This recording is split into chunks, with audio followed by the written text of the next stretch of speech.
If you have a flat stovetop range, you can use this, keeping it wet, to scrape off any old food, grease stains, and stuff like that off of your stovetop, and it really, really helps. I also use this to scrape my windows if there's any stickers or bugs or mess on the windows. Always keep your razor wet. That helps from scratching. You can also use it on your shower glass doors, your countertops if you have food stuck on, your tile floors if you have food stuck on.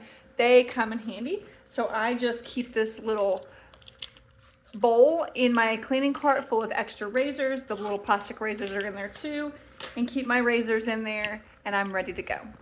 As you can see, we have a lot of built-on mess here on the flat top stove, so I'm just going to show how I use the razor to get that all up. You're just going to spray it down. I'm just going to use a multi-purpose cleaner, but what I highly recommend is the Purple Dawn degreaser. It works really, really well, but for this demonstration I don't have any right now, so I'm just going to use my multi-purpose. Spray it down real good. Take your razor and go to town.